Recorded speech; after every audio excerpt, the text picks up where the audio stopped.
সবাই যখন চারিদিকে আরজি কর রেপ মার্ডার, তখন কলকাতার বুকে একটা 9 বছরের মেয়েকে আরো 4-3 রেপিস্ট মিলে গোটা শরীরটা দাঁতে করে শুধু কামড়াচ্ছে আর চিবাচ্ছে।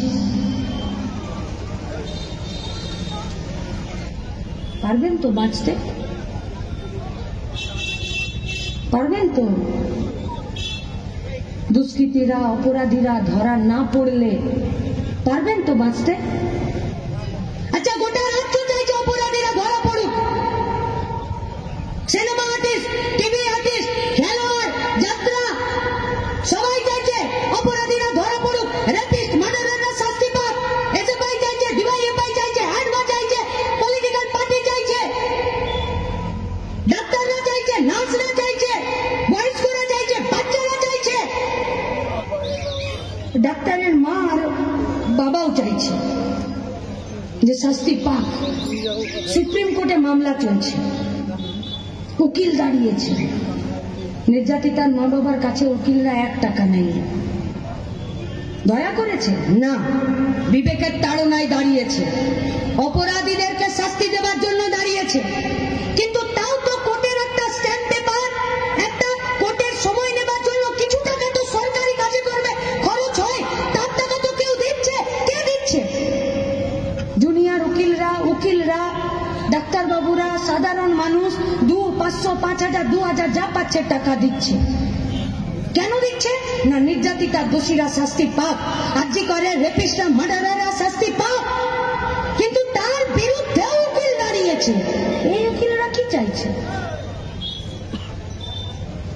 ডাক্তারদের পক্ষ থেকে, পরিবারের পক্ষ থেকে উকিল দাঁড়িয়েছে, এরা চাইছে ধর্ষকরা, খুনিরা শাস্তি পাক। কিন্তু সুপ্রিম কোর্টে এই উকিলদের বিরুদ্ধে উকিল দাঁড়িয়েছে। এরা তাহলে কি চাইছে? কি চাইছে এরা? হ্যাঁ, আপনারা বলুন। এক পক্ষের উকিল দাঁড়িয়েছে, ধর্ষকদের আর খুনিদের শাস্তি চাইছে, তাহলে তার বিরুদ্ধে যে উকিলরা দাঁড়িয়েছে তারা কি চাইছে? কি চাইছে? যাতে ধর্ষকরা শাস্তি না পায়, তাই তো? আচ্ছা, তারা তো বিনা পয়সায় দাঁড়ায়নি, তাহলে তাদের কোর্টের ফিজ আর উকিলের টাকা কে দিচ্ছে? কে দিচ্ছে জীবনের জন্য? ধর্ষকদেরকে আর খুনিদেরকে বাঁচানোর জন্য সরকারকে টাকা কে দিচ্ছে? তাহলে সরকার আমার আপনার ট্যাক্সের টাকা দিয়ে আমার মেয়ের খুনি আর আমার মেয়ের ধর্ষকদেরকে বাঁচানোর জন্য সুপ্রিম কোর্টে কপিল সিব্বলদেরকে দাঁড় করিয়েছে। আপনি দাঁড়াবেন না রাস্তায়? আপনার বিবেক, আপনার মস্তিষ্ক, আপনার মন, আপনার বাড়ির বাচ্চা ছেলে মেয়েটা এই দাবি করছে না? কাজ নেই, মুর্শিদাবাদ ঢুকছে, পরিযায়ী শ্রমিক হয়ে গাদা ছেলেরা বাইরে চলে যাচ্ছে, ইন্ডাস্ট্রিয়াল জোনগুলো ফাঁকা পড়ে আছে, সেখানে সব জমির মাফিয়ারা কাজ করছে, এদিকে কয়লা গরুতে ফাঁক করে দিচ্ছে, আর ওইদিকে ধর্ষকদেরকে আর মার্ডারারদেরকে বাঁচানোর জন্য তৃণমূলের মমতা ব্যানার্জি আমাদের ট্যাক্সের টাকায় ওর বাপের টাকা মনে করে আর উকিলকে দান করিয়েছে। তার বিরুদ্ধে লড়াইটা, আপনার ভাগের লড়াই কেউ লড়ে দেবে না। আপনার লড়াইটা আপনাকেই লড়তে হবে, কারণ আপনি আপনার লড়াইয়ে করার ঠিকাটা কাউকে দিয়ে দেননি।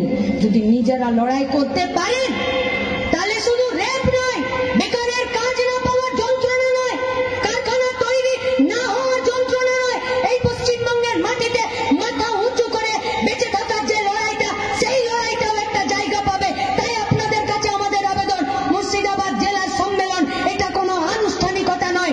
হ্যাঁ, মঞ্চটা আমাদের উঁচু হয়েছে, মাইকটা আমাদের একটু বেশি আছে, আপনারা একটু গাড়ি ঘোড়া ভাড়া করে আজকে সমাবেশে এসেছেন, কিন্তু লড়াইটা যতটা কলকাতায় ততটা আপনাদের পাড়াতেও, যতটা কলকাতায় ততটা আপনার এলাকার থানার বাইরেও, যতটা কলকাতায় ঠিক ততটাই আপনার উপস্বাস্থ্য কেন্দ্রের বাইরেও।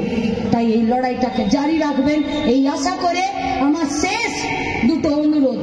এক, ये सरकार सोच रही है कि ये जनता भूले बिसरे आज रास्ते पर उतरे हैं।